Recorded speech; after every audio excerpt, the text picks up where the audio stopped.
Jemaah salat subuh yang dimuliakan oleh Allah Azza wa Jalla, alhamdulillah kembali kita memuji dan bersyukur kepada Allah Subhanahu wa taala di hari yang mulia ini, hari ke-12 dari 2 bulan suci Ramadan. Semoga Allah Subhanahu wa taala menerima apa yang telah kita lakukan dan menutupi segala kekurangan-kekurangan yang terjadi. Dan semoga di hari-hari yang akan datang Allah berikan kekuatan untuk bisa menjadi lebih baik. Salawat dan salam semoga selalu tercurah kepada baginda Rasulullah SAW, pada keluarga, sahabat, serta seluruh muslimin yang berada di atas petunjuknya.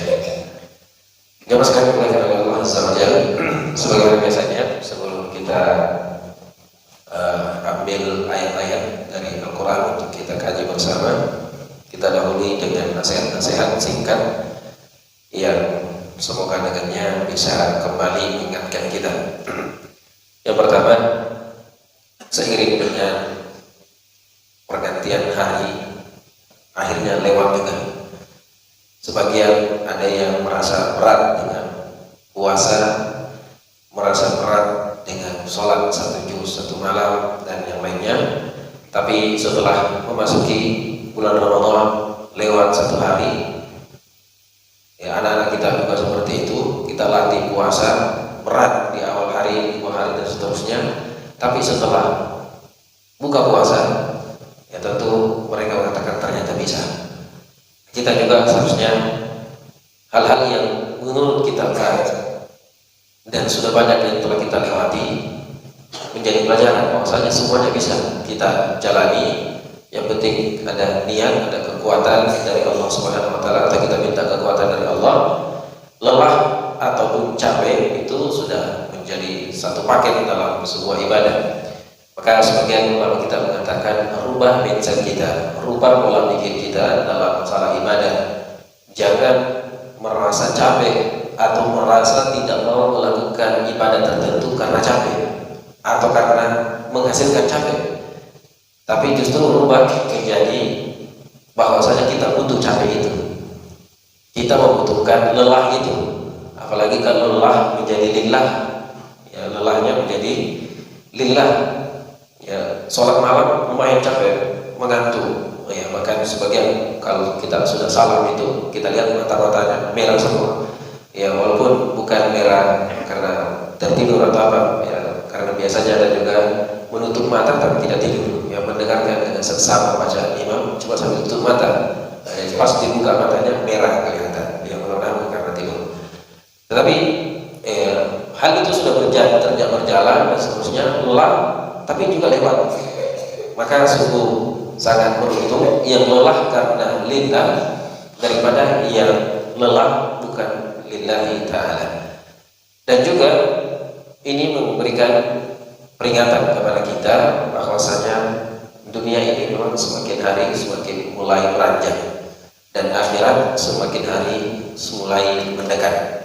Sebagaimana pernyataan Ali bin Abi Thalib, irtahalatid dunya mudbirah wartahalatil akhirah muqbilah wa kullu minhuma banun faqulu min abna'il akhirah wa la takunu min abna'i ad-dunya. Al-yawm amalun bila hisab wa ghadan hisabun bila amal. Dunia semakin hari semakin menjauh, sementara akhirat semakin hari semakin mendekat.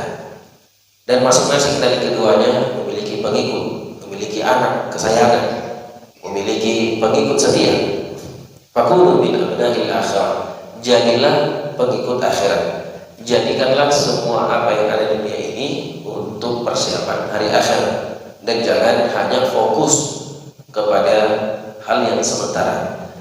Sungguh tidak masuk dalam pikiran orang yang cerdas adalah memperhatikan sesuatu yang akan ditinggalkan dan melalaikan sesuatu yang akan datang atau yang abadi. Laisa minal kayis, bukan orang yang cerdas yang fokus pada sesuatu yang suatu saat ditinggalkan, lalu dia tidak memperhatikan suatu hal yang dia butuhkan di masa yang akan datang. Dan Kita sesibuk apapun, kita dengan dunia ini suatu saat kita akan tinggalkan. Saya terus terang ya, dengan meninggalnya saudara kita Haji Andi Ahmad, banyak selain banyak kenangan, banyak juga hal yang menjadi pelajaran. Semoga beliau di sana dirahmati oleh Allah Subhanahu wa taala dengan kebaikan-kebaikan yang sudah beliau lakukan, dan kita yakin seandainya beliau masih hidup, kebaikan itu akan terus beliau lanjutkan. Kebiasaan beliau bersedekah, kebiasaan beliau membantu, kebiasaan beliau dan seterusnya itu akan dilakukan. Yang saya mau ambil di sini, selain bukan saja beliau saja, semua yang sudah meninggal dunia, yang dari segi duniawi ada kecukupan atau bahkan lebih dari biasanya. Semua bukan hanya beliau, yang lainnya juga. Kalau seandainya hanya fokus pada itu, ternyata suatu saat kita juga meninggalkannya. Dan kemudian yang ada pada dirinya hanya kain kafan yang dibawa ke alam kubur dan amalan yang telah pernah dia lakukan. Rahimahullah ta'ala wa rahimallahu mautal muslimin. Semoga Allah merahmati beliau dan seluruh umat Islam yang telah mendahului kita. Masing-masing dari dunia dan akhirat punya pengikut setia. Maka jadilah pengikut akhirat yang abadi, fokus, ya, lebih fokus kepada hal yang sifatnya akan datang dibandingkan sesuatu yang kita akan meninggalkannya. Al-yawm amalun bila hisab. Hari ini kita bekerja dan belum dihisab, tapi besok hisab bila amal. Besok dihisab dan tidak ada kesempatan untuk bekerja. Ini mungkin ya, perlu kita saling mengingatkan. Sekarang sudah hari ke-12, ya, berarti sudah 11 hari kita berpuasa. Ada capek, ada lelah, tapi hilang juga lelahnya. Semoga menjadi pahala. Yang sangat disayangkan kalau hari-hari ini berlalu tanpa ada ibadah yang baik kepada Allah Subhanahu wa taala. Yang kedua, tentu di dalam hari-hari yang kita lewati, bahkan di dalam ibadah yang kita lakukan, ada saja kesalahan dan lupa. Makanya Allah Subhanahu wa taala mengajarkan kita doa, Rabbana la tu'akhidna in nasina aw akhtana.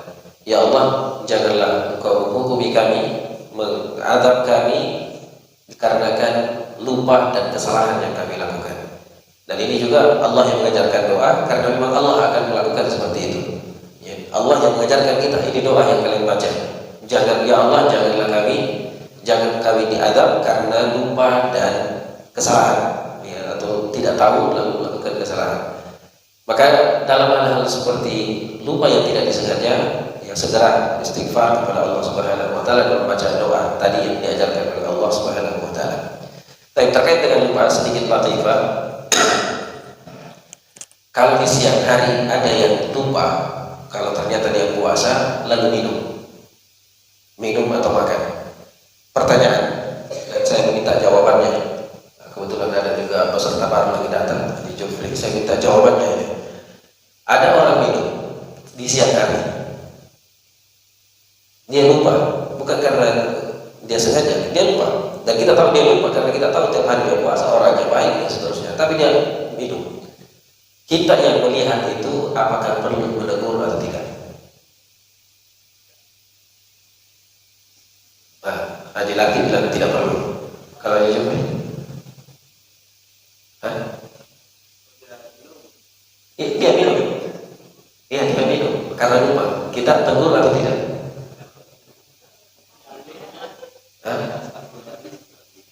Tidak. Sepakatnya tidak. Jadi biarkan saja dia minum, makan. Mana amar ma'ruf nahi munkar kalau begitu? Ingatkan. Baik. Ini latifah saja sekilas. Jadi ulama kita dalam hal ini membagi dua keadaan. Kalau dia minum di hadapan banyak orang, maka sebaiknya ditegur. Ya, sebaiknya ditegur. Kenapa? Min babil amr bil ma'ruf wa nahi anil munkar. Tentu dengan teguran yang baik. Ingatkan bila kita lagi puasa.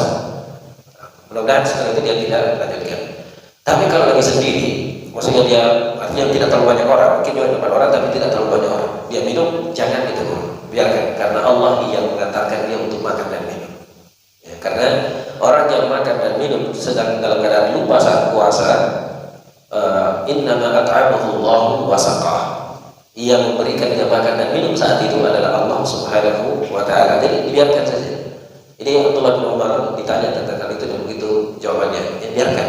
Karena bukan beliau ditanya, beliau makan dan minum di siang hari bulan suci Ramadan lupa. Lalu ada yang menegurnya, bilang puasa. Akhirnya dia marah, dia bilang, kenapa kau tegur saya? Tadi Allah sudah memberikan saya rezeki untuk saya makan dan minum, kenapa kau tegur? Ya, kalau tidak hadapan masyarakat banyak atau pada umum, nah ini memang perlu ditegur sebagai amar ma'ruf nahi munkar. Tapi kalau tidak banyak orang atau satu dua orang, dibiarkan saja karena itu Allah Subhanahu wa taala yang memberikan. Walaupun insya Allah jarang ada orang yang lupa dalam atau makan dan minum saat sedang puasa. Ini jarang sekali. Walaupun ada. Baik, jamaah sekalian dimuliakan oleh Allah Azza wa Jalla, kita lanjutkan kajian kita sedikit terkait ayat-ayat Al-Qur'an Karim. Yang lalu surah Al-Baqarah kita anggap selesai dari ayat-ayat pilihan. Tidak semuanya juga karena 286 ayat tidak mungkin kita selesaikan. Tapi kita telah memilih mulai dari ayat pernikahan, ya ayat keluarga, dari pernikahan sampai cerai dan meninggal, kemudian ayat nafkah, muamalah, mencari nafkah dan seterusnya, dan terakhir tentang jual tentang utang piutang serta gadai yang dibahas dalam surah ini. Kita masuk ke dalam surah Ali Imran. Surah ini masuk Madaniyah juga, surah yang ketiga dari urutan dalam mushaf. Tentu ayatnya juga membahas ada 200 ayat. Banyak hal yang dibahas di dalamnya. Mulai dari penurunan Al-Quran, kitab Taurat dan Injil yang semuanya saling menguatkan. Walaupun Al-Quran telah menutup semua kitab-kitab yang sebelumnya. Di ayat ke-7, tadi ini sering diangkat tentang ayat muhkam dan mutasyabih. Allah Subhanahu wa taala berfirman, "A'udzubillahi minasyaitonir rajim. Huwal ladzi anzala 'alaikal kitaba minhu ayatun muhkamatun hunna ummul kitab wa ukhra mutasyabihat. فأما الذين في قلوبهم زيغ فيتبعون ما تشابه منه ابتغاء الفتنة وابتغاء تأويله وما يعلم تأويله إلا الله والراسخون في العلم يقولون آمنا به كل من عند ربنا وما يذكر إلا أولو الألباب."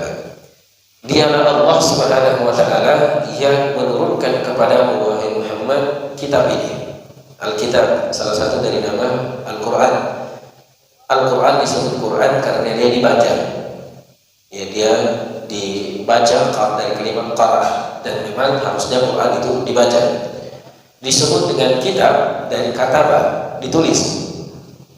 Maka semua kitab-kitab yang diturunkan oleh Allah Subhanahu wa taala itu harus dituliskan. Dan di awal turunnya Islam, di awal turunnya Al-Quran, di awal-awal Islam yang boleh ditulis itu hanya Quran, hadis tidak boleh. Dulu hadis itu tidak boleh ditulis. Dikhawatirkan tercampur antara Quran dengan hadis di awal-awal itu.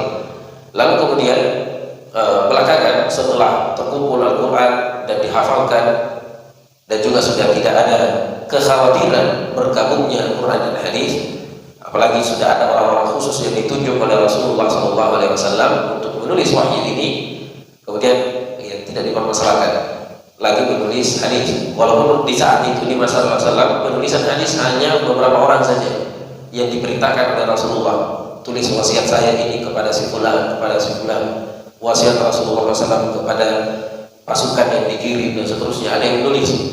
Nah ini di awal Islam. Tapi setelah beliau meninggal, Al-Quran sudah berkumpul dan sudah dikumpulkan di zaman masih di zaman Abu Bakar As-Siddiq, kemudian di zaman Umar, diambil Ali, kemudian terakhir sekali di zaman Utsman bin Affan yang dikumpulkan jadi satu qiraah, satu huruf. Ya, satu huruf itu dengan qiraah bermacam-macam. Yang kita baca sekarang ini adalah qiraah Hafs dan Asim. Adapun 6 huruf yang lain itu yang dikumpulkan lalu dibakar karena dikhawatirkan terjadi perpecahan. Dan itu sebabnya ketika umat Islam berkumpul di Irak para pasukan mujahidin untuk melakukan sebuah jihad fi sabilillah, berkumpullah mujahidin dari seluruh penjuru bumi Islam. Nah, di saat mereka berkumpul itu, ya mereka baca-baca Quran, mengaji, murojaah, sambil menunggu perintah dan seterusnya. Nah, ketika baca Quran ini, bacaan-bacaan mereka ada yang berbeda. Bukan beda cara bacanya, memang beda hurufnya, beda kalimatnya. Kalau beda bacaannya itu kan biasa nih. Kayak baca wadduha dibaca wadduhi, wal-lail idza saja, ma wadda'aka rabbuka wa ma qala, wa lal akhiratu khairul laka minal ula. Ini wajar, sebagian mereka tidak mempermasalahkan. Tapi yang jadi masalah kalau kalimatnya yang berubah. Dan itu ada yang baca wa atimmul hajja wal umrata lillah, sebagaimana dalam mushaf kita. Yang satunya membaca wa atimmul hajja wal umrata lil Ka'bah. Ini kan sudah beda sekali, lillah dengan lil Ka'bah.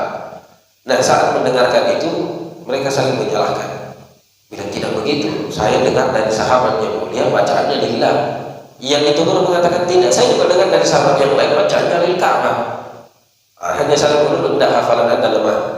Ya, hafalan Anda lemah, hafalan kami yang kuat. Sampai saling hampir baku hantam dan saling menuduh. Ya, karena merubah ayat Al-Quran, hukumnya kafir. Hudzaifah bin Yaman menyaksikan hal itu, pertikaian yang ada di Irak. Beliau juga ikut kumpul di sana untuk melakukan bersama dengan kaum muslimin.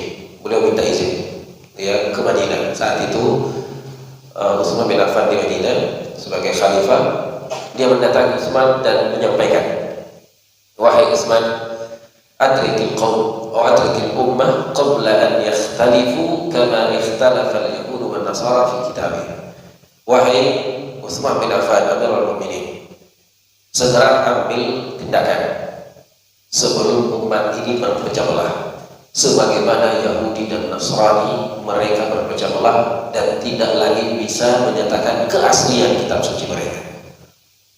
Maka Utsman bin Affan saat itu kembali memanggil penulis wahyu, kumpulkan semua mushaf-mushaf yang ada, lalu ditulis dalam satu huruf saja, yaitu huruf Quraisy, dan yang lainnya dikumpul dan dibakar.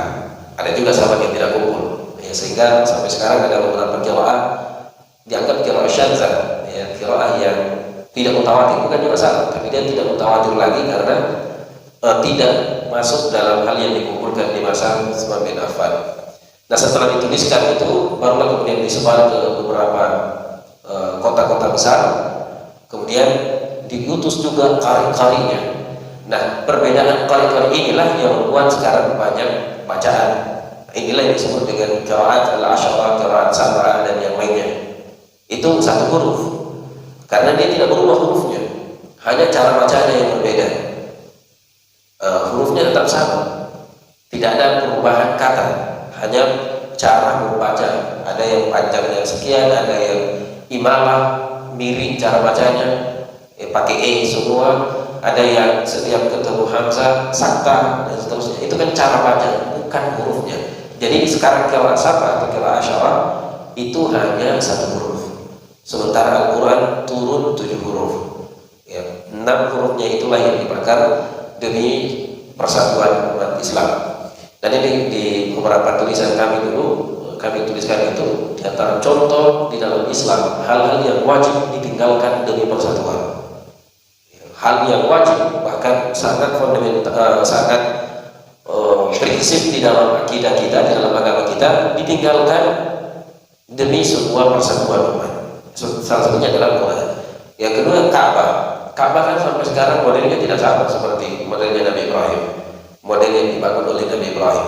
Tidak sama dengan model yang diinginkan oleh Rasulullah, tetapi tidak pernah lagi dirubah setelah masa Hajjaj bin Yusuf al-Thaqafi. Lalu kemudian Harun al-Rashid ingin merubah seperti yang dibangun oleh Abdullah bin Zubair, tapi Khalifah Harun al-Rashid ketika ingin merubah, dia minta fatwa dulu kepada Imam Malik rahimahullah ta'ala. Lalu Imam Malik mengatakan, tidak ada masalah Anda merubah, tetapi ingat, setelah Anda akan datang pemimpin lagi, mungkin dia akan rubah lagi, dan setelah itu datang lagi selanjutnya dia rubah lagi. Akhirnya Ka'bah bentuknya berubah-ubah sesuai selera pemimpinnya, sesuai selera yang memimpin saat itu. Maka Harun al-Rashid menurunkan niatnya untuk merubah Ka'bah Ka'bah, sehingga Ka'bah itu modelnya sampai sekarang seperti itu, tidak dirubah lagi, tidak seperti bangunan yang dibangun oleh Nabi Ibrahim alaihissalam. Dan bangunan yang sekarang sama seperti bangunan di masa Rasulullah Shallallahu Alaihi Wasallam. Baik, ini Alkitab. Jadi ayat atau Alkitab yang diturunkan kepada Rasulullah Shallallahu Alaihi Wasallam dari Allah Azza wa Jalla melalui perantara Jibril, yang dimulai secara urutannya dimulai dari Al-Fatihah dan diakhiri dengan Qul a'udzu birabbin nas. Inilah yang disebut dengan Alkitab atau Al-Qur'an. Di dalam Al-Qur'an ini min, kata min di dalam bahasa Arab bermakna banyak, ya, maksudnya banyak artinya. Bisa bermakna sebahagian atau tab'id, dan bisa bermakna libayanil jins, menyebutkan keseluruhan. Jadi min itu bisa maknanya sebahagian, bisa juga maknanya keseluruhan, tergantung siapnya. Contoh misalnya wal takum minkum, hendaknya minkum. Nah, di sini min bukan semua, tapi sebahagian dari kalian ummatun yad'una ilal khair, menjadi umat yang mengajak kepada kebaikan. Tapi ketika baca a'udzu billahi min asyaitonir rajim, apakah kita mengartikan ya Allah saya berlindung diri kepadamu dari sebahagian atau dari kesemuanya? Minasyaitonir rajim, semuanya. Fajtanibur rijsa minal awzan, tinggalkan yang rijs, yang kotor, yang kurang bagus dari sembahan-sembahan. Apakah dari sebahagian atau dari semuanya? Tentu semuanya. Makanya min itu bisa bermakna sebahagian, bisa bermakna keseluruhan, libayanil jins dalam istilah nahwunya. Nah, di sini Allah Ta'ala kalau kita lihat maksudnya di sini adalah sebahagian, tetapi sebahagiannya sebagian yang banyak, karena dijelaskan setelahnya, yaitu walladzi anzala 'alaikal kitaba minhu ayatun muhkamat. Sebahagian ayat-ayat dalam Al-Qur'an itu muhkam. Apa itu muhkam? Bisa kita jelaskan. Hunna ummul kitab. Hunna ummul kitab. Yang muhkam ini, inilah induk dari Al-Quran. Inilah inti dari Al-Quran. Artinya yang paling banyak dan ada yang mudah dipahami di dalam Al-Quran, itulah yang disebut dengan muhkam. Wa ukhar, dan ada sebahagian ayatnya mutasyabih. Apa itu mutasyabih? Nanti kita juga jelaskan. Jadi Al-Quran isinya terbagi menjadi dua. Ada yang disebut dengan muhkam dan ada yang disebut dengan mutasyabih.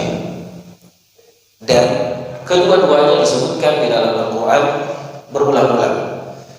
Ayat yang kita baca dalam sholat subuh kita rakaat pertama di dalam awal surah Hud, Alif Lam Ra, kitabun uhkimat ayatuh, uhkimat, muhkam, thumma fussilat min ladun hakimin khabir. Jadi secara umum seolah-olah Al-Quran itu disebutkan semua ayatnya muhkam, tapi dalam ayat yang lain terbalik, seolah-olah ayatnya semuanya mutasyabih. Allahu nazzala ahsanal hadithi kitaban mutasyabihan. Allah yang menurunkan sebaik-baik kitab, sebaik-baik percakapan, bacaan adalah sebuah kitab mutasyabih, yang intinya mutasyabih. Nah, ini perlu dijelaskan apa itu muhkam dan apa itu mutasyabih yang dimaksudkan dalam ayat 7 dari surah Al-Imran. Kalau ayat-ayat yang kita bacakan tadi semuanya ayat Al-Quran itu muhkam, semuanya ayat Al-Quran itu mutasyabih.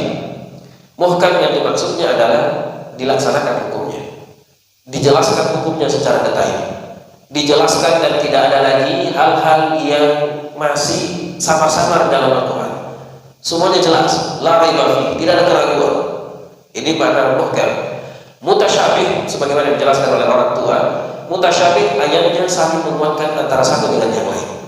Tidak ada ayat yang bertentangan. Kalau ada yang bertentangan, yang pertama kita tuduh adalah pemahaman kita. Syekhul Islam Ibnu Taimiyah dalam kitab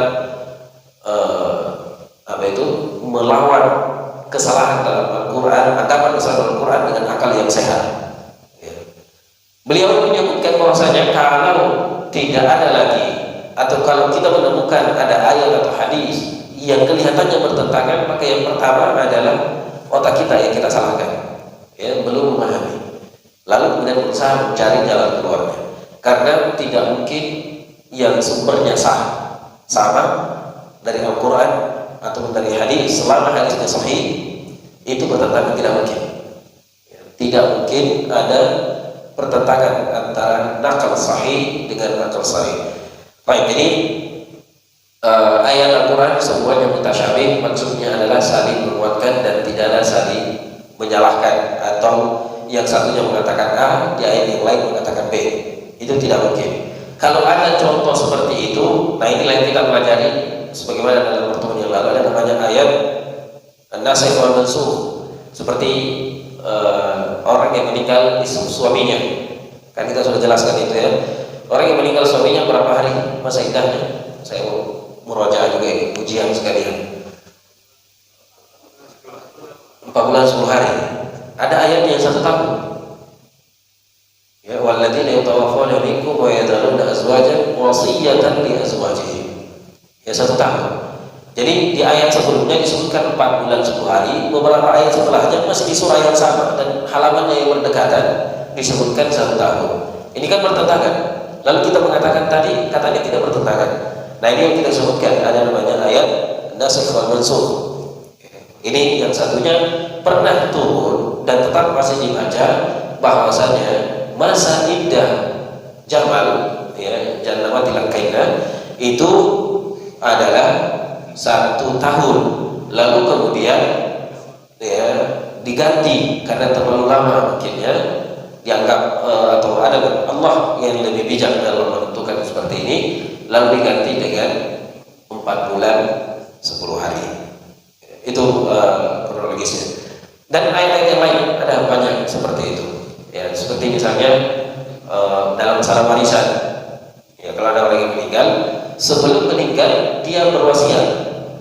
Ya, kalau saya meninggal nanti ini tanah untuk anak saya yang laki-laki. Ya, dia berwasiat sekian ini dan seterusnya. Lalu kemudian ada Rasulullah SAW mengatakan, Inna Allah qad a'ta kulli dzi haqqin haqqahu fala wasiyata liwaris. Allah sudah memberikan masing-masing hak siapa ahli waris, maka tidak boleh berwasiat kepada ahli waris. Nah, tadi ini ada ayat dalam Al-Quran yang menjelaskan boleh berwasiat kepada ahli waris. Di dalam surah Al-Baqarah juz 2, kita buka dulu. Ya, kutiba alaikum idza hadara, ayat 180. Kutiba alaikum idza hadara ahadakumul maut in taraka khairan lil wasiyatu lil walidaini wal aqrabina bil ma'ruf haqqan 'alal muttaqin. Diwajibkan kepada kalian kalau ada yang meninggal dunia dan dia memiliki wasiat, in taraka khairan, dia meninggalkan harta. Khairan disebutkan khairan di sini harta. Jadi harta juga itu adalah kebaikan. Al-wasiyatu lil walidain, dia memberikan pernah ada wasiat kepada kedua orang tuanya atau kepada kerabatnya. Ini ayat Al-Quran menjelaskan boleh berwasiat kepada ahli waris. Tapi ternyata dalam hadis Rasulullah sudah menjelaskan, Inna Allah qad a'ta kulli dzi haqqin haqqahu fala wasiyata liwaris. Allah sudah memberikan hak-haknya. Yang insyaallah kalau tiba waktunya surah An-Nisa kita jelaskan, dan kalau mau lebih detail mungkin didatangkan papan tulis lebih bagus. Ya, kalau ada yang serius belajar minimal dasar-dasarnya bagus pakai papan tulis. Ya, dan kalau bisa nanti ada masalah yang diangkat seperti siapa Tuhir Bunari bertanya, tetapi yang dia tanyakan masalahnya belum meninggal, ya, baru direncanakan mau meninggal. Ini jangan begitu, ditanyakan yang ada kasusnya, jangan yang direncanakan mau meninggal ditanyakan. Kalau ada kasus kita jelaskan ini siapa yang dapat waris, dapat berapa, bagaimana cara pembagian harta dan seterusnya. Nah, di dalam ayat waris, dalam hadis yang disebutkan tadi, Allah sudah bagi-bagi itu, ini bagian ini bagian ini, maka tidak perlu lagi ada wasiat kepada waris.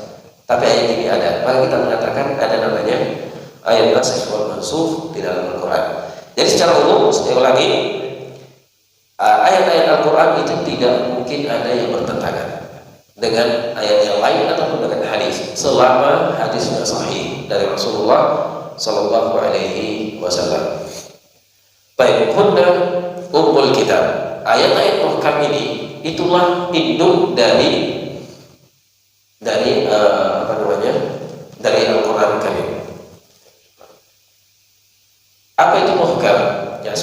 sudah sebutkan di awal tadi, muhkam adalah hukumnya jelas, wajib dilaksanakan, bersumber dari Allah, tidak ada keraguan di dalamnya, tidak ada keraguan akan keasliannya, tidak ada keraguan akan kebenaran informasi di dalamnya, karena ini info A1 ya istilah kita ya, langsung dari sumbernya, maka dia muhkam.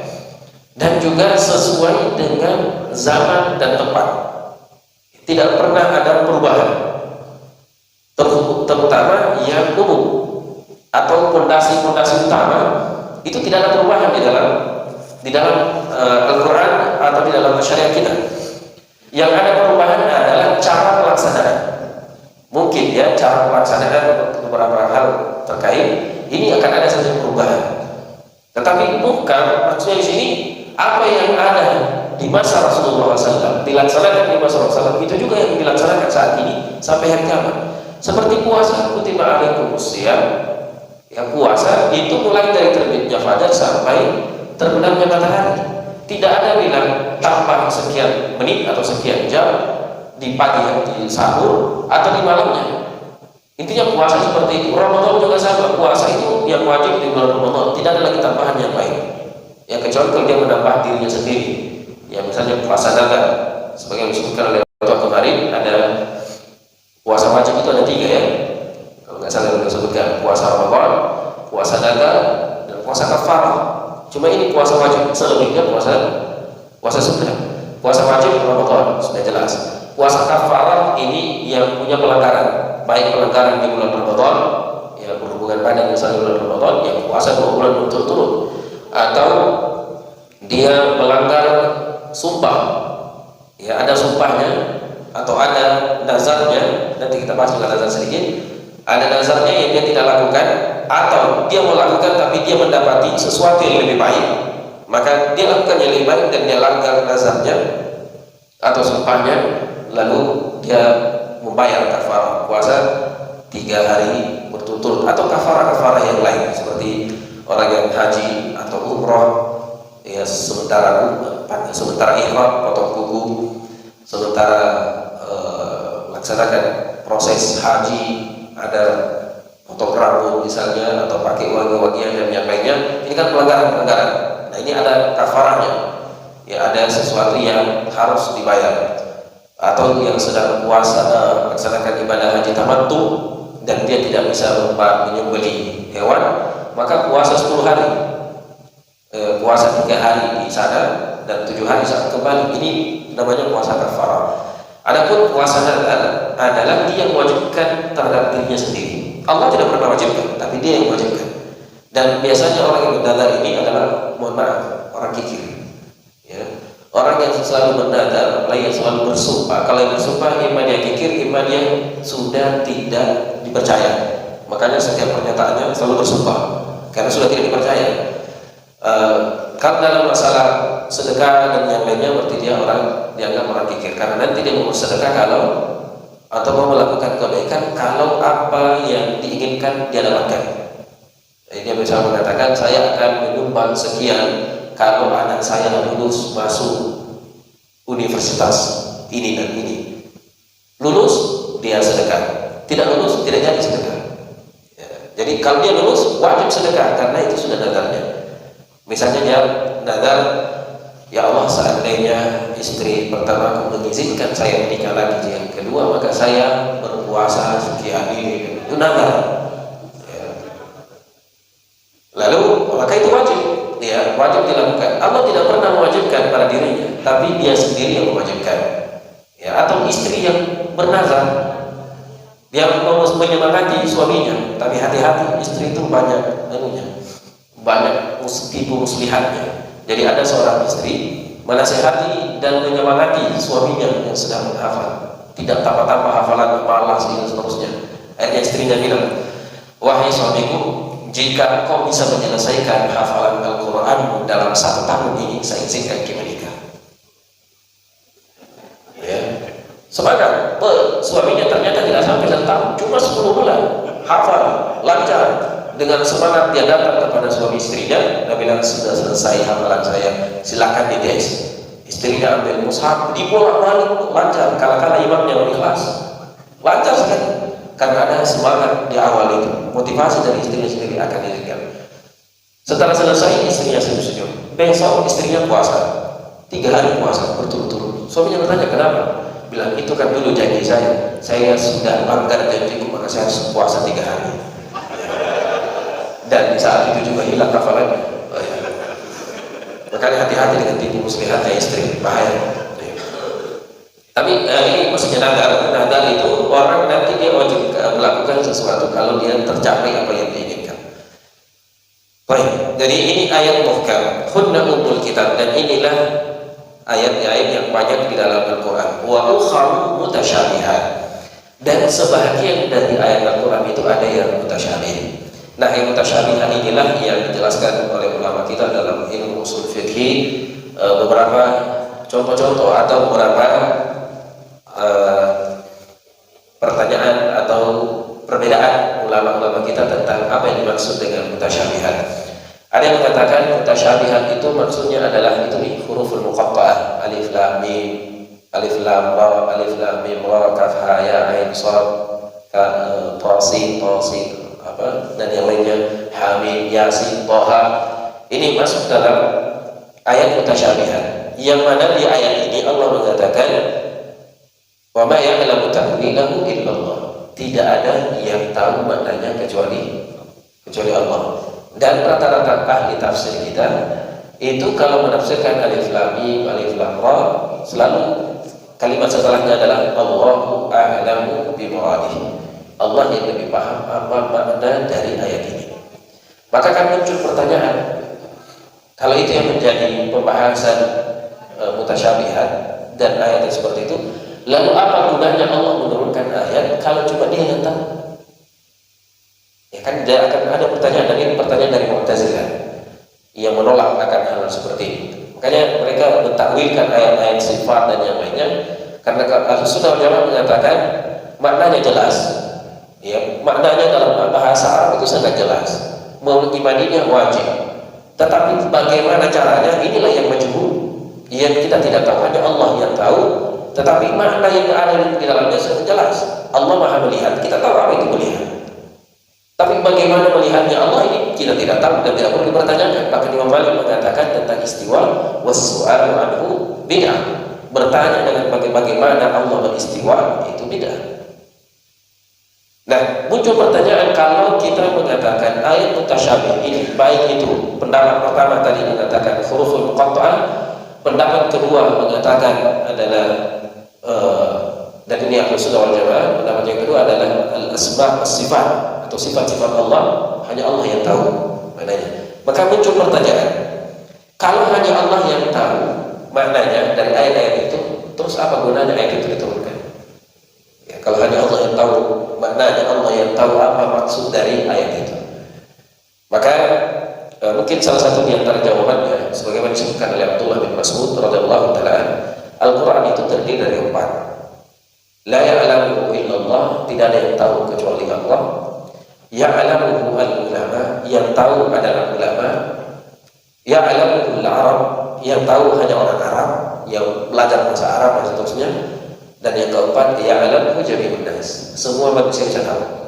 Ini ayat Al-Quran terbagi 4. Yang terakhir tadi, ya'lamuhu jami'un nas, hal-hal kalau sudah dibaca terjemahannya langsung paham.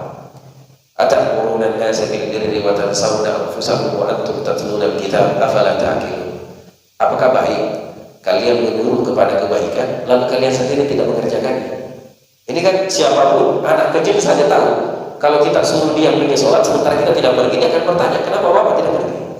Ini manusia semuanya tahu. Ada hanya orang Arab yang tahu, yang Arab fasih. Kalau tidak belajar masalah kita tidak mengerti. Seperti Abdullah bin Abbas tidak tahu apa itu fatir, tidak tahu baca ayat Al-Quran alhamdulillahi fatiris samawati wal ardh, tidak tahu apa itu fatir. Apa maknanya fatir? Tidak tahu. Tidak ada dalam bahasa Quraisy itu fatir. Sampai ada 2 orang Arab Badui berseteru, bersetegang, berselisih tentang sebuah suku. Yang satunya bilang ini suku saya, yang satunya bilang ini suku saya. Sampai bertengkar, lalu salah satu dari keduanya mengatakan ada alladzi fatartu, ada alladzi fatartu, ada kalimat fatar. Baru Abdullah bin Abbas memahami, oh fatir itu maksudnya mengadakan sesuatu yang belum pernah ada sebelumnya. Kalau khalaqa menciptakan, bisa saja sudah ada sebelumnya sesuatu yang sama, diciptakan lagi yang baru. Tapi kalau fatir adalah Allah yang mengadakan dari awal dan tidak ada contoh sebelumnya. Ini fatir. Barulah mulai pas paham tentang alhamdulillahi fatiris samawati wal ardh. Kemudian yang ketiga, la ya'lamu ulama, hanya segelintir ulama yang paham. Inilah yang disebut dengan beberapa ayat-ayat hukum.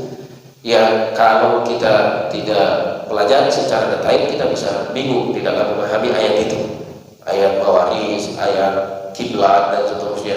Nah, ini diketahui oleh ulama. Orang awam mungkin sulit mempelajari, sulit mengetahuinya kecuali harus betul-betul belajar. Dan yang keempat adalah hanya Allah yang tahu. Nah, hikmahnya, kenapa hanya Allah yang tahu? Allah ini menurunkan apa yang dikehendaki untuk diturunkan, untuk otomatis ada hikmahnya dan ada faedahnya. Minimal faedahnya dibaca, dan setiap bacaan satu hurufnya dapat pahala. Ada maknanya atau pengamalannya, kita satu mengimani sudah wajib, itu sudah dapat pahala.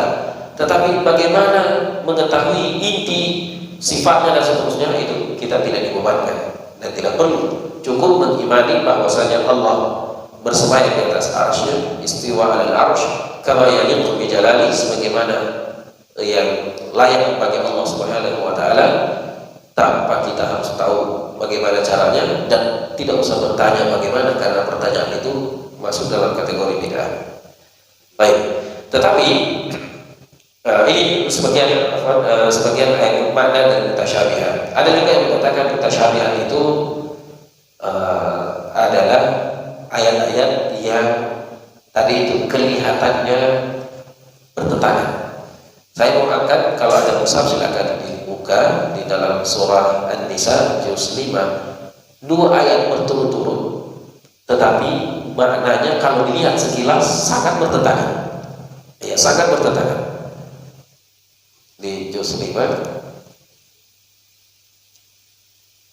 di lembaran keempatnya, ya, di ayat 78 dan 79. Aina ma takunu yudrikumul maut walau kuntum fi burujin musyayyadah wa in tusibakum hasanah. Nah, mulai dari sini. Wa in tusibakum hasanatun yaqulu hadhihi min indillah. Jika mereka mendapatkan kebaikan, mereka mengatakan ini dari Allah. Wa in tusibhum sayyi'atun yaqulu hadhihi min indik. Tapi kalau ditimpa sesuatu yang buruk, mereka mengatakan ini dari kamu, dari sisimu. Qul kullu min indillah. Katakanlah ya Muhammad, semuanya dari Allah. Buruk, baik, semua dari Allah. Ya, semua dari Allah, baik dan buruk. Di ayat selanjutnya terbalik. Ma asabaka min hasanatin fa min Allah wa ma asabaka min sayyi'atin fa min nafsik. Apa yang menimpamu atau apa yang kau dapatkan dari kebaikan itu dari Allah, dan apa yang menimpamu dari keburukan itu dari dirimu. Nah, ini kan bertentangan ini. Ayat dua ayat bersambung di surah yang sama, di halaman yang sama, berdekatan, berdempetan, tidak ada penghalang sebelumnya, tetapi maknanya sudah berbeda. Nah, ini kalau bukan ulama atau kalau kita hanya sekedar baca, kita akan mengatakan ini ayat yang saling bertentangan, dan ini disebutkan oleh orientalis atau orang-orang kafir 20 kesalahan di dalam Al-Quran. Salah satunya diangkat ini.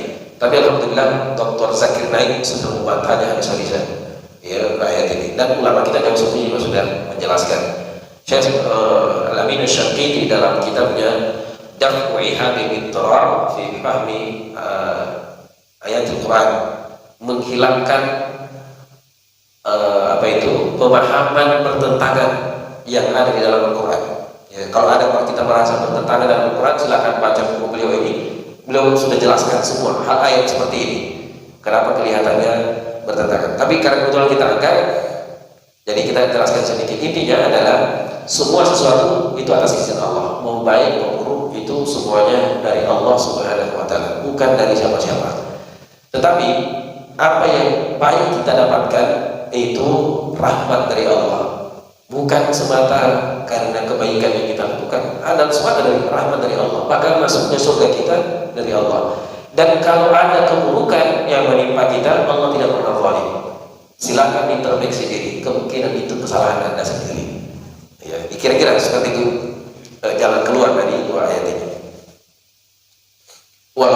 ya semua yang terjadi baik dan buruk semuanya atas izin Allah, tidak ada yang keluar dari izin Allah Subhanahu wa taala.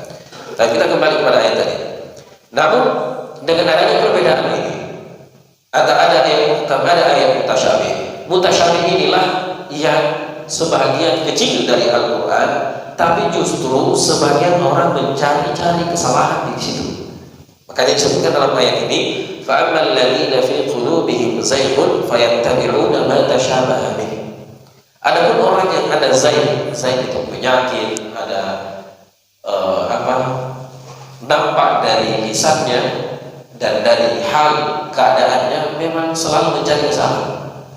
Ya, ada kasus kemarin di demo di Jakarta itu satu orang di babak belur. Ya, kita semuanya sepakat tidak boleh ya, ada anarkis.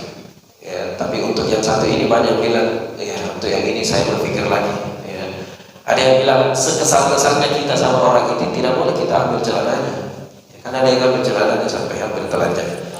Karena termasuk orang yang paling banyak dalam cuitan-cuitannya membuat umat Islam kesal. Ya, misalnya dalam beberapa tulisan yang mengatakan saya Muslim, tapi saya berkeyakinan tidak wajib menjalankan syariat Islam. Ini kan kalimat itu sudah kafir sebenarnya. Ya, kalau tidak diingatkan kalimat itu sudah membuatnya dia kafir, keluar dari Islam. Mulai kalimat-kalimat yang lain, Tuhan itu bukan orang Arab dan seterusnya, walaupun dia memiliki makna yang lain. Ada maksud tujuan lain yang menyampaikan. Nah, orang-orang seperti ini selalu mencari ayat tasyabihat tadi. فَأَمَّا الَّذِينَ فِي قُلُوبِهِمْ زَيْغٌ فَيَتَّبِعُونَ مَا تَشَابَهَ مِنْهُ ابْتِغَاءَ الْفِتْنَةِ وَابْتِغَاءَ تَأْوِيلِهِ. Memang maunya adalah menyebarluaskan fitnah, membuat umat itu kacau. Itu tujuannya. Baik dengan kalimat-kalimat indah seperti disebutkan dalam surah Al-An'am di juz 8 para pertama ya. Wa kadzalika ja'alna likulli nabiyyin 'aduwwan syayatinal insi wal jinni yuhi ba'dhum ila ba'd zukhrufal qawli ghurura. Kami jadikan setiap nabi itu memang ada musuhnya, dan setiap agama kita ini ada musuhnya dari kalangan jin dan manusia. Yuhi ba'dhum ila ba'd, saling membantu antara mereka, saling memotivasi, saling menggurui, memberikan informasi. Zukhrufal qaul, dengan kata yang paling indah, ya, dengan kata yang paling indah, yang baik dalam masalah agama ataupun dalam masalah politik. Ya, misalnya ini kan orangnya baik, sayang kalau berhenti sementara perbaikan pembangunan negara ini sementara menuju kepada puncaknya untuk menjadi lebih baik. Sayang kalau berhentikan, lanjutkan 3 periode. Makanya sampai ibu-ibu bilang, mending suami saya punya 3 istri daripada 3 periode. Ya, dan saya tak tahu kalau istri itu dari rampak. Yang bilang, ya ada bilang mending suami saya punya 3 istri daripada presiden saya 3 periode. Dari rampak itu katanya yang bilang. Apa tak tahu kalau dari Al-Ikhlas, saya tidak tahu. Ya, ini artinya ada orang-orang yang seperti ini yang hatinya dipenuhi dengan penyakit, selalu mencari ikhtiqal fitnah. Hanya fitnah memang selalu sesuatu yang meresahkan yang ingin dicari, yang ingin dibuat.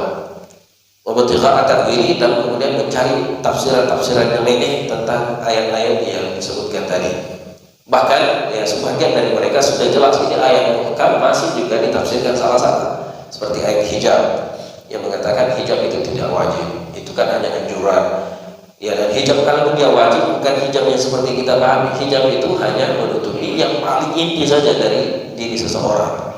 Ini kan pemahaman yang sangat jauh dari kebenaran. Baik, warasikhuna fil ilmi, yang terakhir, warasikhuna fil ilmi yaquluna amanna bihi kullu min 'inda rabbina. Adapun yang berilmu, yang memiliki rasa ilmu yang mendalam, ayat-ayat muhkam atau ayat-ayat mutasyabih, mereka yakini semua ini adalah dari Allah dan kami mengimani semuanya. Dan begini seharusnya kita. Pertama, kita imani ini semua ayat Al-Quran harus kita imani, harus kita jalankan, tentunya dengan pemahaman yang benar. Lalu Allah Subhanahu wa taala menutup halaman ini dengan 2 doa, dan semoga kita juga membiasakan membaca doa ini. Ini doa yang sangat baik. Bahkan Syekh Shalih Al-Maqamisi mengatakan ini ayat yang ditakuti oleh ulama.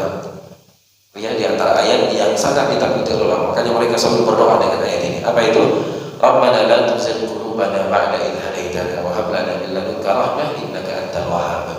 Ya Allah, janganlah Engkau tuzigh qulubana ba'da idh hadaitana, memberikan penyakit di dalam hati setelah mendapatkan petunjuk, atau mencabut kenikmatan ibadah yang selama ini pernah kita lakukan setelah kita mendapatkan itu.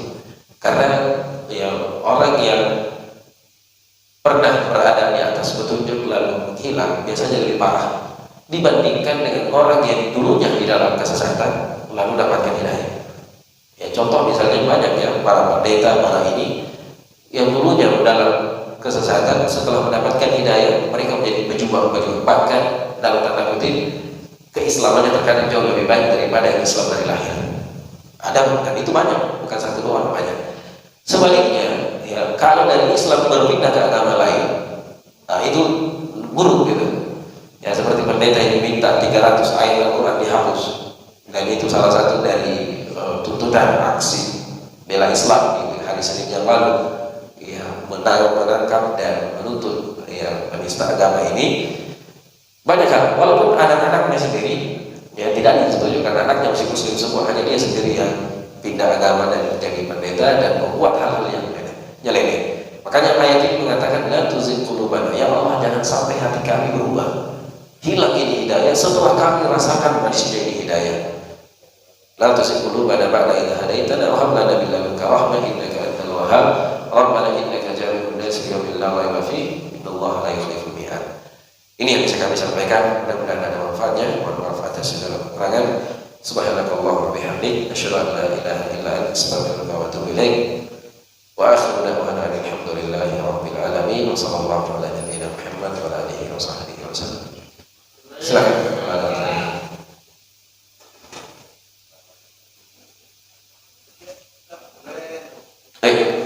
Jangan yang direncanakan meninggal. Ya.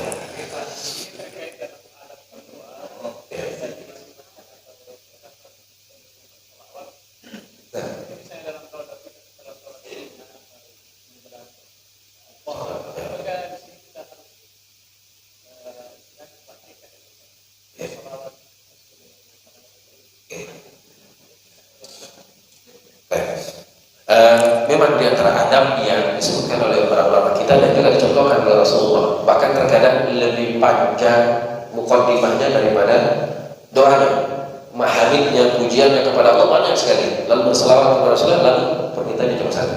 Itu ada, dan memang seharusnya seperti itu. Bahkan sebagai ulama kita mengatakan dengan pujian-pujian kita kepada Allah, Allah sudah tahu apa maunya. Makanya dalam berdoa itu pilih nama-nama Allah yang sesuai dengan keinginan kita. Ya, minta ditambahkan kekuatan. Kekuatan apa? Ya kekuatan di rumah tangga, kekuatan kerja, kekuatan ini, kekuatan iman. Ya, gunakanlah kalimat al-qawi. Ya qawi, ya aziz, qawi. Bahkan seperti misalnya ada seorang syekh, ustaz, kiai atau alim, ya. Maka ulama berdoa, di dalam doanya didengarkan oleh muridnya.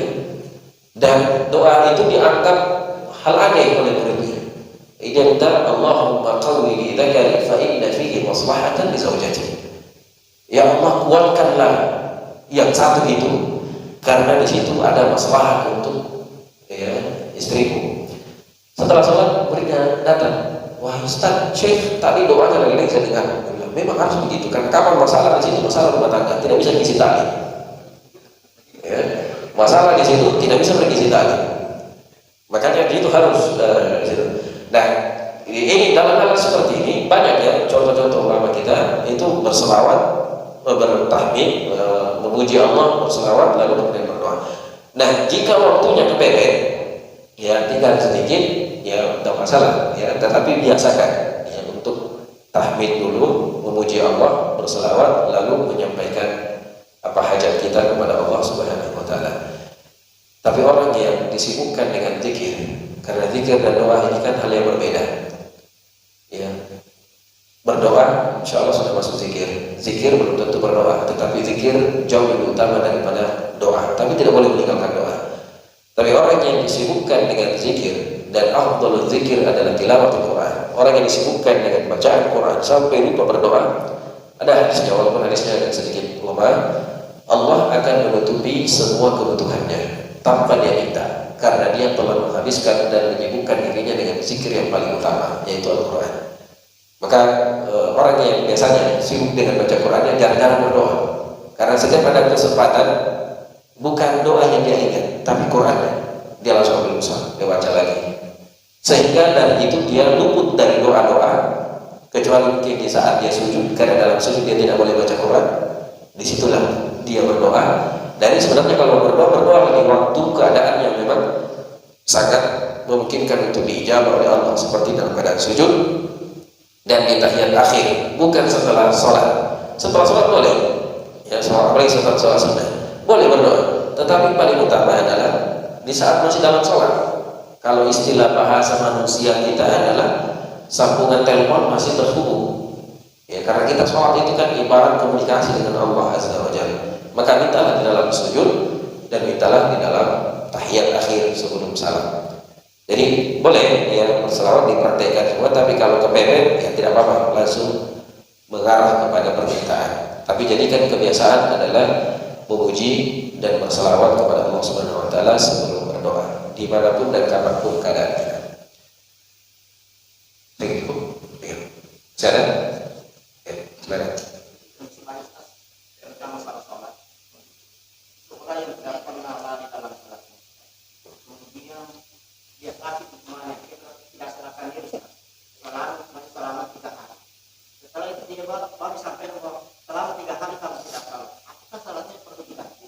Dan kalau perlu bagaimana cara mengganti? Kemudian saat yang kedua, kasus yang pertama, saya yang kasus begini.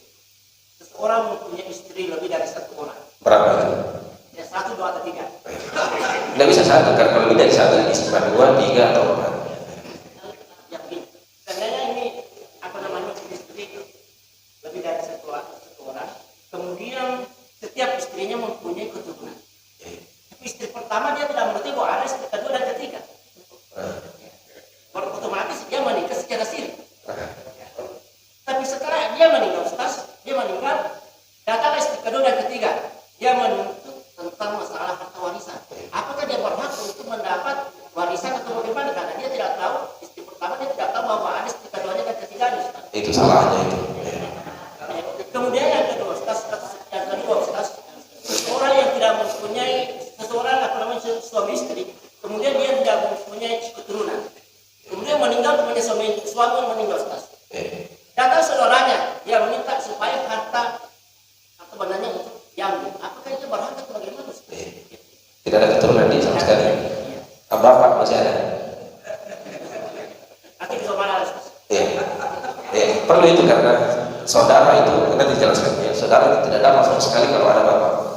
Tanya yang pertama tentang masalah sholat tadi ya. Apa tadi masalah? Ya, 3 hari pingsan, baru 3 hari baru sadar. Kalau kita baca hadis rufi'a ummati, kalam atau catatan atau beban syariat itu diangkat dari 3 golongan. As-sabiyu hatta yahtalim, yang kecil sampai dia dewasa. Wa an-naim hatta yaqir, yang tidur sampai dia terbangun. Yang ketiga apa lagi? Yang gila sampai dia sadar, dia kembali. Nah sekarang yang pingsan dia masuk di mana kira-kira? Lebih dari tidur. Ya, pingsan itu lebih dari tidur. Nah kalau mendalam seperti itu, pingsan atau koma sekalipun, berarti dia tidak terbebani syariat.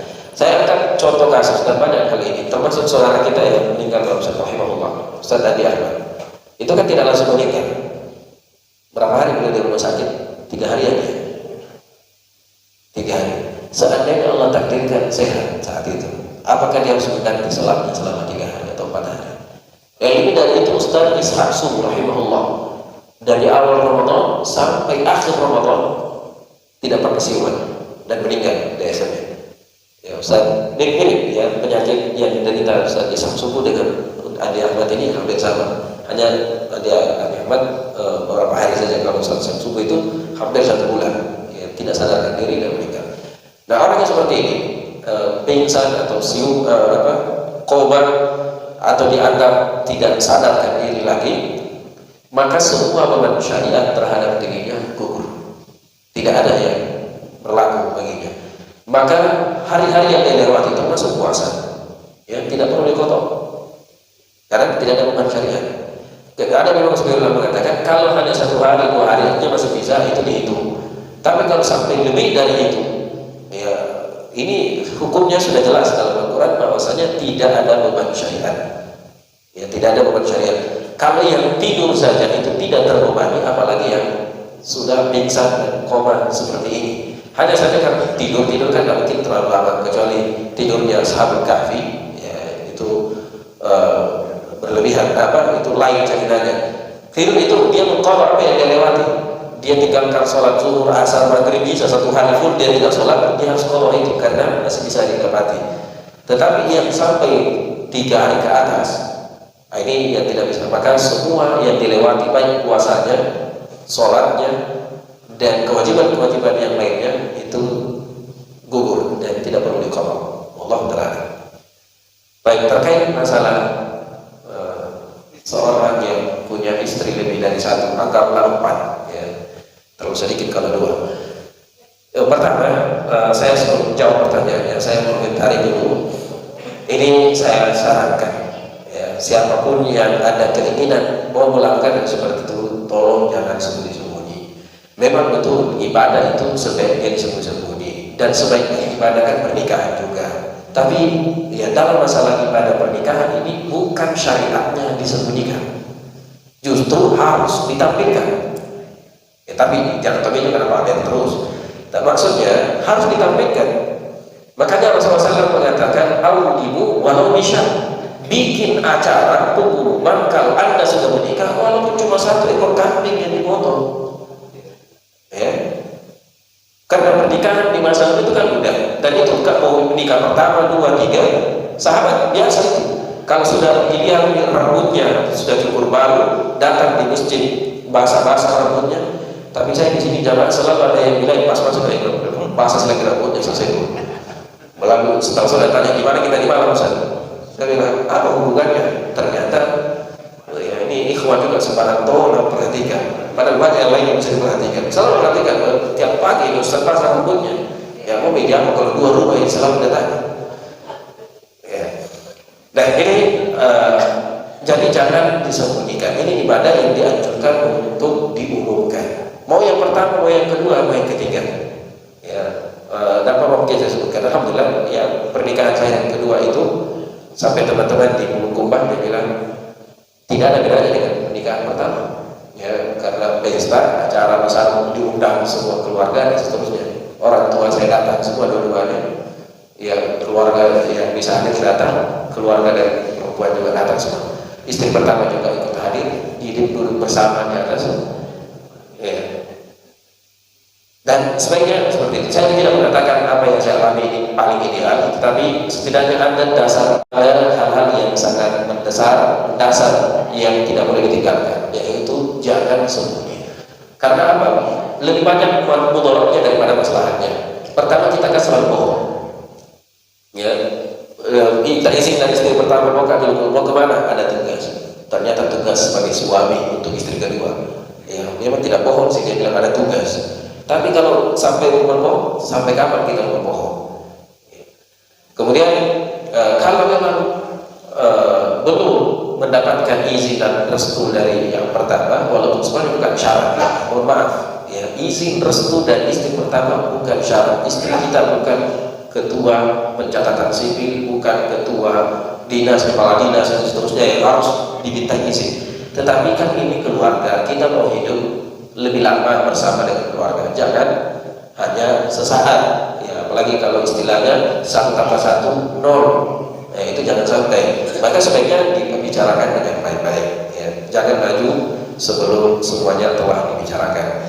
Namun kalau jika seandainya sudah terjadi 2, 3, 4 istrinya tidak terdaftar, kalau sang istri pertama itu setelah meninggal, istri pertama dia bawa ke pengadilan, maka istri kedua dan keturunannya, istri ketiga dan keturunannya, istri keempat keturunannya tidak dapat sama sekali. Ini bahayanya. Ini secara hukum negara. Kalau secara hukum Islam harus dapat.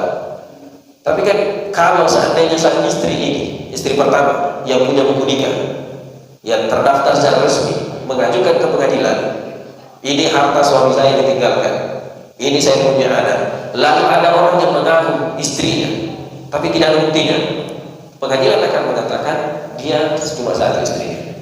Maka ini pentingnya didaftar. Ya makanya, kenapa saya betul sedikit waktu saya ke pengadilan, itu diantara berkas yang harus dibawa dan ditampilkan adalah jumlah harta di saat saya menikah lagi. Ya. Kemudian disebutkan secara detail harta yang sudah ada, kendaraan apa yang ada saat bersama dengan istri pertama. Supaya nanti ketika ada istri kedua, dilihat lagi mana harta yang ada sebenarnya. Supaya jangan sampai kemudian hari menikah, istri kedua juga mengklaim punya, ternyata itu adalah punya istri pertama. Padahal istri pertama dan istri kedua tidak boleh saling mewarisi atau tidak saling mewarisi, itu tidak ada hubungannya itu. Kalau suaminya meninggal semuanya dapat. Itu kalau terdaftar. Nah makanya di situ disebutkan. Jadi saya sebutkan ada mobil, ada 2 motor, kemudian ya walaupun motor itu bukan saya pakai, tapi karena itu terdaftar. Kemudian ada ini dan seterusnya. Kemudian gaji ini juga. Kalau saya betulkan sedikit, pemasukan juga ditanya. Makanya ketika ada 10 juta yang ditulis biasanya ditolak. Ya, ditolak. Kenapa? Bagaimana kan tahu semua akta kelahiran kakak dimintai semua. Dia bilang anak anda sudah 6 mau menikah, gaji cuma 5 juta. Bagaimana caranya kasih makan? Pengadilan otomatis menolak. Jadi saya telepon bendahara setiba, bilang bikinkan dulu surat keterangan penghasilan sekian. Ya, alhamdulillah dibikin. Ditanya sama bendahara, yang begini aja penghasilan kan? Tidak menentu, yang penting tulis saja. Tapi alhamdulillah dengan izin dari Allah Subhanahu Wa Taala, apa yang ditulis dalam itu ya hampir sama dengan kenyataan. Bahkan terkadang lebih, terkadang juga kurang, ya tidak terlalu beda. Yang intinya pengadilan mempermasalahkan itu. Nah, kembali ke permasalahan tadi, kalau secara tata hukum negara kita, istri kedua, 3 dan 4 yang tidak terdaftar itu tidak akan dapat. Kapan istri pertama menggugat ke pengadilan, selesai urusan itu. Nah, kalau bicara tentang hukum Islam, ya itu tidak ada masalah. Hukum Islam, kapan ada orang yang sudah menikah dan punya anak, istri 2, 3 dan 4 ini ada semua anak-anaknya, maka hukumnya sama dengan istri pertama. Ya, semua 4 istri ini mendapatkan 1/8 dari harta suami. Jadi 1/8 dibagi 4. Berapa itu? Saya coba itu 2, 3. Jadi semua hartanya 1/8 untuk istri. Istrinya 4, maka 1/8 dibagi 4. Kalau istrinya 3, 1/8 dibagi 3. Kalau istrinya 2, ya dibagi 2. Kalau sendiri, 1/8 diambil sendiri. Itu tidak bisa ditambah lagi. 1/8 untuk semua istrinya, mau berapapun istrinya. Anak-anaknya sama statusnya, mau anak dari istri pertama, anak dari istri kedua sampai istri keempat, atau bahkan seandainya yang punya banyak istri sebelumnya yang dicerai dan banyak anak-anaknya, semua status anaknya sama. Ya tidak ada perbedaan karena dia dari dia, walaupun ibunya beda-beda. Nah, beda kalau ibunya yang menikah, lah itu beda ceritanya itu karena masih beda lagi ininya siapa anaknya. Jadi dia tetap mendapatkan seperti hukum warisan umum. Ya tidak bisa ini kalau dalam Islam. Maka sebaiknya tetap memadukan keduanya. Ya hukum Islam kita jalankan, dan ketika ada yang menggugat ini kita punya bukti juga bahwasanya minimal ada buku, kalau bukan buku nikah minimal ada surat nikah. Ya dengan itu bisa menjadi bukti. Baik, yang ketiga masalah tadi. Bukan warisan namanya kalau dari Yemen. Hibah namanya. Ya dan itu boleh, tidak ada masalah. Tapi yang dipertanyakan tadi warisan. Ya, kalau pemberian sebelum meninggal itu bukan warisan namanya, pemberian atau hibah. Apa tadi yang ketiga? Oh, tidak punya anak kemudian keluarga. Baik. Ini masalah warisan juga. Kalau ada sepasang suami istri tidak punya anak, maka dilihat siapa di atas, bapak, kakek, ini harus ada. Kalau tidak ada, inilah yang disebut dengan al-kalalah. Ya, Jadi kapan tidak ada usul itu bapak ke atas. Ya, misalnya tadi suami istri meninggal suami, maka dilihat apakah dia punya bapak. Kalau ibunya dia tidak mengganggu, bapaknya ini jadi bukan mengganggu sebenarnya, jadi penghalang untuk saudara-saudaranya. Kapan ada bapak, maka mohon maaf semua saudaranya tidak ada yang dapat. Ya. Jadi anggaplah tidak ada bapak, tidak ada anak. Ini yang disebut dengan al-kalalah. Yastaftuna qulillahu yuftikum fil kalalah dalam surah An-Nisa yang terakhir. Ya. Apa hukumnya kalau orang yang tidak punya keturunan dan tidak punya orang tua lagi dan meninggal, maka warisannya diambil oleh saudaranya. Istri tetap dapat, karena istri tidak punya anak berarti adalah seperempat. Ya. Seperempat harta diambil, selebihnya diambil oleh saudaranya.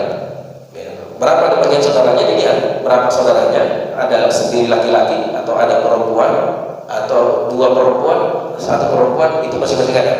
Kalau satu perempuan berarti saudarinya itu dapat seperduanya, lebih banyak saudarinya daripada istrinya. Ya, istri dapat seperempat, saudarinya kalau satu dia cuma punya saudara satu, saudara perempuan, maka seperdua dari harta itu diambil oleh saudarinya, seperempat diambil oleh istrinya. Kalau ternyata saudaranya satu, laki-laki lagi, maka seperempat untuk istrinya, selebihnya diambil oleh saudara laki-lakinya. Ya. Kalau dua perempuan, ya hanya dua perempuan, dua saudara perempuan, maka 2/3.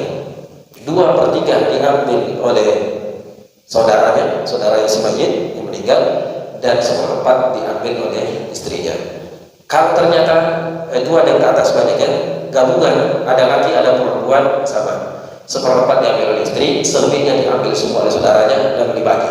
Yang laki-laki dapat 2 bagian, yang laki perempuan dapat 1 bagian.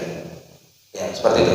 Jadi boleh saja, ya, tapi jangan tahu juga ya langsung kan. Ya diatur dengan baik. Kasihan ya, baru meninggal suaminya, tiba-tiba datang iparnya ambil alih semua. Ya mana rasa ipar kita? Biarkan dulu. Kalaupun seandainya ada yang mau diberikan, ya dibicarakan dengan baik-baik. Karena ini masalah warisan. Bukan Allah Subhanahu wa taala memberikan solusi ini agar tidak membuat kita saling merebut ya harta saudara kita. Makanya dibuat aturannya seperti itu. Nah, kalau seandainya kita khawatir ke depan di masa yang akan datang anak-anak kita, saudara kita mempermasalahkan ini, ya tidak apa-apa. Seperti usulannya tadi, diberikan memang sebelum meninggal dunia, itu namanya hibah. Jadi sudah, tapi harus sebagaimana yang saya sebutkan dulu, harus di atas hitam di atas putih. Ini simpulan dapat bagian tanah ini dapat rumah ini, dan sudah harus ada tanah di atasnya. Kalau perlu sudah dari notaris, ya supaya tidak ada hubungan. Dan itu hibah, bukan lagi warisan. Dan kalau hibah boleh sama, boleh beda, ya, karena menjadi pemberian. Wallahu ta'ala cukup ya, sudah. Subhanakallahumma. Ada dari akhwat?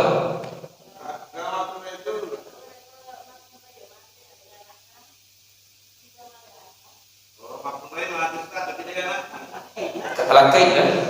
Ya, suaminya yang memiliki 1/2 dari hartanya. Ya, dan 1/2-nya dilihat siapa keluarga yang lain masih ada. Kalau tidak ada, dikembalikan ke Baitul Muslimin, tidak kembali kepada anak. Beda kalau misalnya seorang ibu istri meninggal, tidak ada juga suaminya, yang ada cuma anaknya perempuan lagi 1 orang, harusnya kan cuma 1/2. Ya hanya 1/2 karena anak perempuan sendiri itu bagiannya ada 1/2. Tapi 1/2 yang lain karena sudah tidak ada ahli waris yang lain, maka kembali lagi ke anak. Jadi anak semua yang ambil. Beda kalau suami, ya istri meninggal, suami masih ada, tidak ada anak, suami ambil 1/2. 1/2 tidak ada ahli waris, dicari bapaknya ini perempuan tidak ada, saudaranya juga tidak ada, omnya juga tidak ada, sudah tidak ada ahli warisnya. 1/2-nya lari ke Baitul Mal. Nanti Baitul Mal yang atur apakah suami dapat bagian lagi atau tidak. Itu intinya di sana. Dan 1/2 dari harta istri yang diambil oleh suami sebagai warisan boleh dipakai melamar akhwat lagi. Boleh atau tidak? Boleh, karena sudah hak miliknya. Ya. Tapi jangan tahu tidak langsung. Ada yang bilang berapa lama seorang suami menunggu untuk menikah menikah lagi setelah istrinya meninggal Ustaz? Ada yang bilang sampai kuburannya kering. Ya, bilang tidak ada. Jangankan sebelum menikah, masih hidup saja istri suaminya sudah boleh menikah. Apalagi kalau sudah meninggal, boleh. Tapi ada istilahnya ya, menjaga perasaan keluarga dan yang lain. Tapi ada juga yang mengatakan karena pernah wasiat kepada istrinya, suaminya, ya jangan menikah setelah saya meninggal kecuali setelah kuburan saya basah, kering. Ya selama masih basah jangan dulu menikah, biarkan saya tenang di alam sana baru menikah terserah. Makanya suami setiap 2-3 hari pergi cek kuburannya, ternyata basah terus. Bilang kapan bisa kering-kering ini? Terik matahari dicek basah terus. Ternyata saat istri sebelum meninggal dia berpesan ke saudaranya, nah atau kakak, setelah saya meninggal nanti tolong siram kuburan saya tiap hari. Jadi itu istri, ya, dia sudah meninggal masih mau tidak ada, masih dah halangi juga suaminya untuk meninggal. Ya, dipahami. Subhanakallah bihamdik, syada la ilaha illa anta, astaghfiruka wa atubu ilaik. Assalamualaikum warahmatullahi wabarakatuh.